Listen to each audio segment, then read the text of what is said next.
தமிழ் மக்களுக்கு வணக்கம். இதுதான்டா திமுக, இதுதான் திமுக. யார் நம்ம ஸ்டாலின் சொல்லுவார் இல்லையா, அதற்கு ஏற்ப திமுகவுடைய ஒவ்வொரு நாள் சாகசங்கள் அப்படின்றத நாம் பேசிக்கிட்டே போகலாம் அப்படின்ற ஒரு முடிவுக்கு வந்துட்டோம். அதாவது ஒவ்வொரு நாள் அப்டேட். ஏன்னா இந்த ஆட்சி முடிவுக்கு வருகிறது. இன்னும் ஒரு 10 மாதங்களில் பார்த்திங்கனாக்கா இந்த ஆட்சி முடிவை நோக்கி செல்லப்போகிறது. அப்படின்ற நிலையில் இன்னும் உக்கிரமாக இருக்கிறார்கள் ஊப்பிக்கள். யார்? நம்ம உடன்பிறப்புகளான உளுத்தம்பிறப்புகள். அவர்கள் என்ன செய்து கொண்டிருக்கிறார்கள் அப்படின்றது பார்த்திங்கன்னா, முதல்ல இந்த காணொலியை பாருங்கள். அதாவது ஈசிஆரில் சமீபத்தில் நம்ம பார்த்தோம், ஒரு பிரச்சனை ஏற்பட்டது. அந்த பிரச்சனையில் வந்துட்டு காரில் நம்ம உடன்பிறப்புகளான உளுத்தம்பிறப்புகள் திமுக கொடியை போட்டுக்கொண்டு சென்றார்கள். சென்று பெண்களை மறித்தார்கள். அந்த பிரச்சனைலாம் ஆச்சு இல்லையா?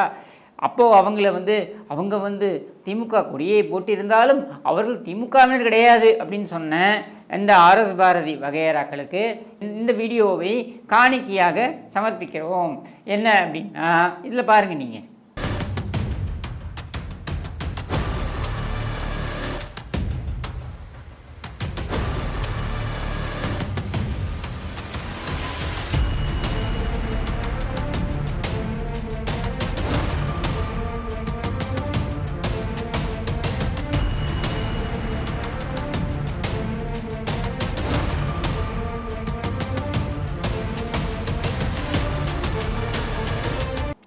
பார்த்துட்டிங்களா?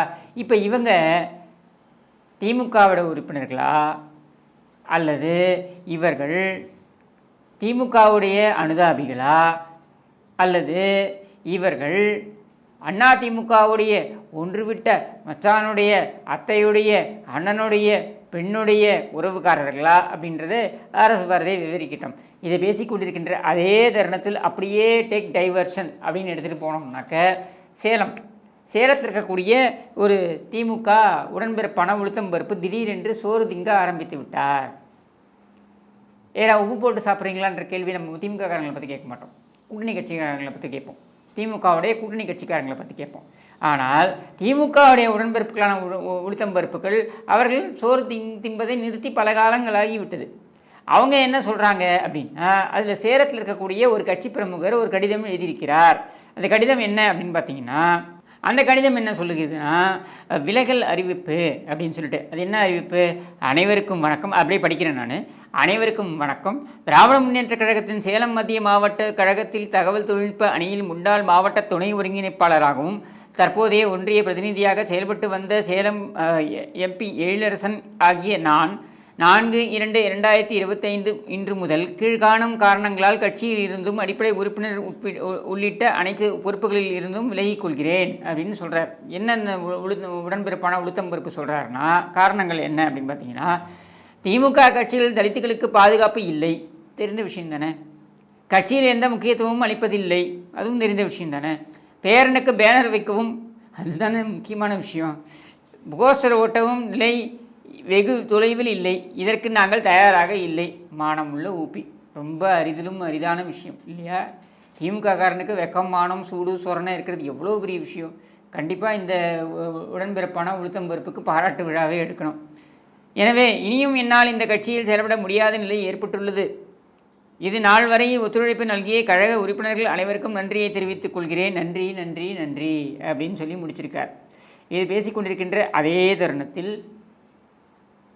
இந்த உடன்பிறப்புக்கு மானம், வெக்கம், ரோஷம் வந்துவிட்டது, சோறு திங்க ஆரம்பித்து விட்டார் என்ற அதே தருணத்தில், இதை பேசிக்கொண்டிருக்கின்ற அதே தருணத்தில் இன்னொரு உடன்பிறப்பால் ஏற்பட்ட வருத்தமான ஒரு சம்பவம் இருக்கிறது, துயர சம்பவம் இருக்கிறது. இது கோவை கவுண்டம்பாளையத்தில் நடந்த சம்பவம். அதையும் சொல்கிறேன் நான் இங்கே. கோவை கவுண்டம்பாளையம் பகுதியைச் சேர்ந்த ஆட்டோ ஓட்டுநர். இந்த சம்பவத்தையும் பாருங்கள். கோவை கவுண்டம்பாளையம் பகுதியைச் சேர்ந்த ஆட்டோ ஓட்டுநர் சேகர் அவர்கள் கடந்த 20 வருடங்களாக ஆட்டோ ஓட்டுநர் சங்க தலைவராக உள்ளார்.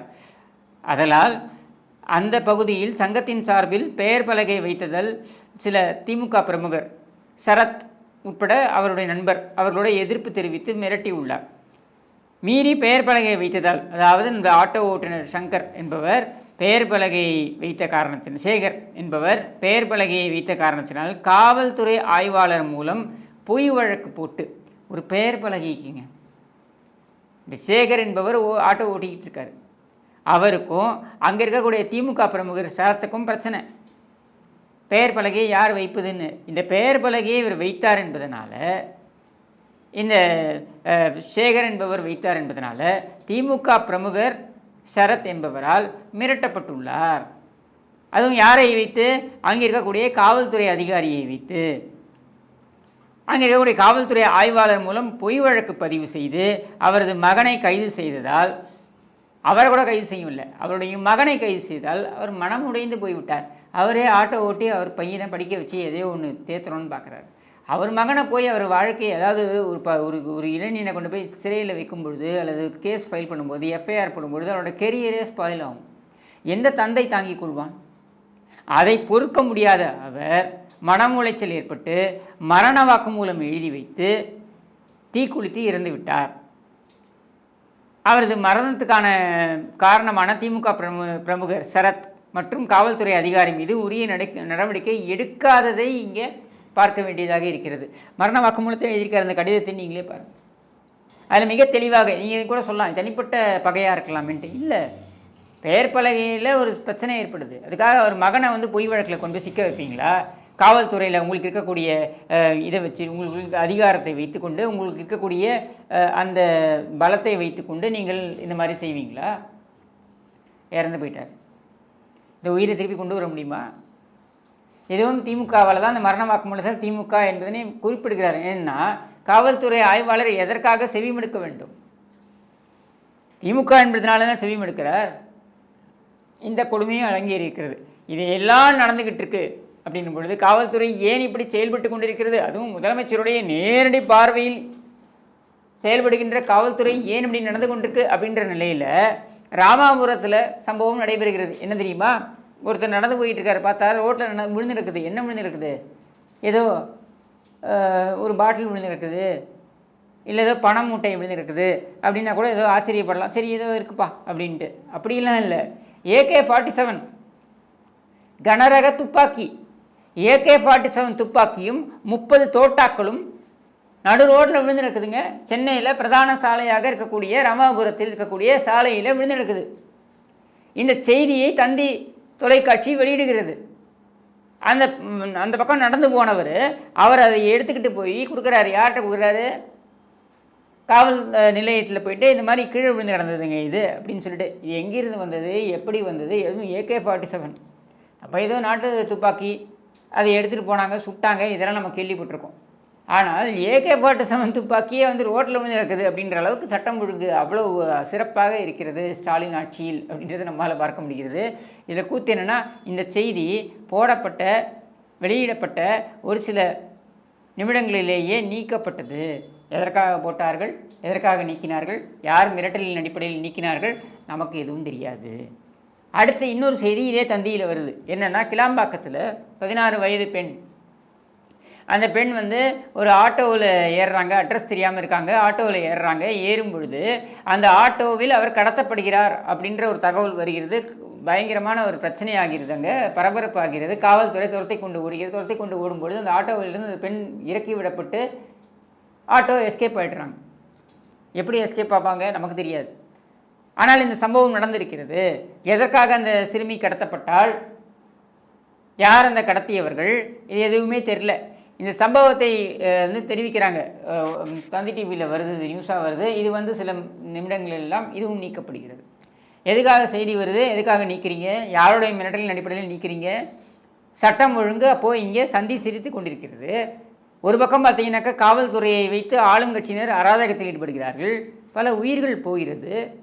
அவன் மரண வாக்குமூலமே கொடுத்துருக்கான். என்னென்ன, திமுகவில் இருக்கக்கூடிய அந்த சரத் என்கிற நபர் தான் காரணம் என்னுடைய மரணத்திற்கு அப்படின்னு மரண வாக்குமூலமே கொடுத்துருக்கான். மரண வாக்குமூலம் அப்படின்னா நம்ம ஞாபகம் வச்சுக்கணும். என்ன தெரியுமா, நம்ம சாதிக் பாட்ஷாவுடைய மரண வாக்குமூலம் இருக்குல்ல, இந்த கலைஞர் டிவிக்கு பணம் கொடுத்த விவகாரத்தில் அந்த செக்கை அதாவது அந்த சயீது பல்வா என்கிற அந்த காய்கறி கம்பெனிக்காரன் அவன் அந்த 300 கோடி ரூபாய் சொச்சம் செக்கு, அதற்கான ஒரே காசோலையை அவன் ஸ்டாலினிடம்தான் கொடுத்தான் அப்படின்னு ஒரு மரண வாக்குமூலத்தை எழுதி சாதிக் பாட்ஷா திமுக குடும்பத்திற்காக பலியானவர்களின் எண்ணிக்கையில் அதுவும் உண்டு, அந்த பட்டியலில் அதுவும் ஒன்று எழுதினால அதே மாதிரியான ஒரு மரண வாக்குமூலத்தை தான் இன்றைக்கு இந்த ஆட்டோ ஓட்டுநர் சேகர் என்பவரும் கொடுத்திருக்கிறார்.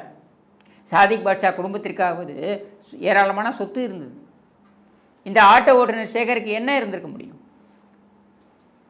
அப்போ தொடர் திமுகவின் அத்துமீறல்கள் அப்படின்றதுல தினம் ஒரு வீடியோ போடலாம் போல இருக்குது. அந்த அளவுக்கு இது நடந்துக்கிட்டு இருக்கு. அப்போது இந்த ஆட்சி எதற்காக நடந்து கொண்டிருக்கிறது, யாருக்காக நடந்து கொண்டிருக்கிறது அப்படின்றத உங்கள் பார்வைக்கே விட்டுறேன். இந்த கன்றாவிக்கு தான் நீங்கள் ஓட்டு போட்டிங்களா? இந்த கருமம் பிடிச்சவனுங்களுக்கு தான் நீங்கள் ஓட்டு போட்டிங்களா அப்படின்றத நீங்களே யோசித்து பார்த்துக்கோங்க. இது மாதிரி இன்னும் தினம் தினம் சம்பவங்கள் நடந்து கொண்டே இருக்கின்றன. நடக்க நடக்க நாம் பேசிக்கொண்டே இருக்க போகிறோம். இவர்கள் குறித்த எந்த தகவல்களும் செய்தி ஊடகங்களில் வராமல் பார்த்து கொள்வார்கள். உங்களுக்கு இருக்கக்கூடிய ஒரே வாய்ப்பு உண்மைத்தன்மை செய்திகளை தெரிந்து கொள்வதற்கான வாய்ப்பு. நான் சொல்வதை கூட அப்படியே நீங்கள் எதுக்கணும் அவசியம் கிடையாது. நீங்களே கூர்ந்து கவனித்து இதையெல்லாம் ஆராய்ந்து பாருங்கள். இதெல்லாம் அந்தந்த ஊரில் நடந்துகிட்டு இருக்கு.